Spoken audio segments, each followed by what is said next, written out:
अस्सलामुअलैकुम, welcome to my channel. तो आज की वीडियो में मैं आपके सामने अनबॉक्स करने जा रही हूँ अपना सईद गनी का एक पार्सल। मैंने इसमें डिफरेंट प्रोडक्ट्स ऑर्डर किए हैं, सो हम इसको ओपन करके देख लेते हैं कि इसमें क्या क्या है। So let's open it up. तो ये आप लोग देख सकते हो कि मैंने इसमें डिफरेंट प्रोडक्ट्स ऑर्डर किए थे, तो मैं वन बाय वन आपके सामने सब कुछ शेयर करती जाती हूँ। सबसे पहले है जी इनका मगज़ियात शैम्पू, जिसके बारे में इनका क्लेम है कि इसमें केमिकल यूज़ नहीं किए गए, उसको नेचुरल इंग्रेडिएंट से बनाया गया है और ये आपके बालों को एक्स्ट्रा नरिशमेंट प्रोवाइड करता है। तो देखें मेरे लिए ये क्या करेगा।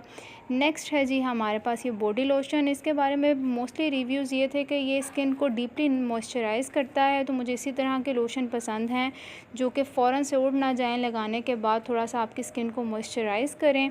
तो मैं इसको ओपन करके भी देख लेती हूँ, थोड़ा सा हम ट्राई करके देख लेते हैं कि ये कैसा है। तो ये मैंने इसको अप्लाई कर लिया है। अच्छा, इसकी मुझे खुशबू काफ़ी तेज़ सी लग रही है और मैं इसको अप्लाई करके अब देख लेती हूँ कि ये लगाने में मुझे किस तरह से लग रहा है। ओके, इसका ना खुशबू बहुत ज़्यादा तेज़ है, I don't know why, but ये है कि इसका जो टेक्सचर है वो थोड़ा सा स्टिकी सा है, चिपकने वाला है। जैसे आप बिल्कुल हनी अप्लाई कर लो तो जैसे स्टिकी सा उसका टेक्सचर होता है, उसी तरह से। नेक्स्ट है जी इनका हेयर ग्रोथ वाटर। मेरे बाल बहुत ज़्यादा हेयर थिनिंग की तरफ चले गए थे, बहुत ज़्यादा हेयर फॉल स्टार्ट हो गया था, तो मैंने इसके रिव्यूज़ भी देखे कि ये पॉजिटिव रिव्यूज़ थे इसके। तो इस स्प्रे के बारे में भी इनका क्लेम है कि ये आपके रूट से न्यू हेयर को ग्रो करेगा। सो लेट्स सी कि ये किस तरह से मेरे ऊपर वर्क करता है या मेरा इसके साथ एक्सपीरियंस कैसा रहता है। And last but not the least ये है जी इनकी एलोवेरा जेल।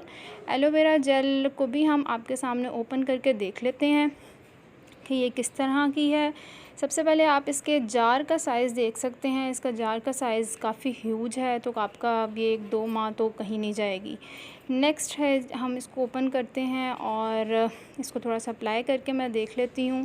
अच्छा जी, इसकी भी खुशबू बहुत ज़्यादा तेज़ है, I don't know why. Saeed Ghani वाले बहुत ज़्यादा खुशबू डाल देते हैं, जो कि उन लोगों के लिए जो कि स्मेल से एलर्जिक हैं उनके लिए प्रॉब्लम कर सकती है। लेकिन ये मुझे लाइट वेट लग रही है, खुशबू के अलावा मुझे इसमें कोई और इशू नहीं लग रहा, मुझे अच्छी लग रही है।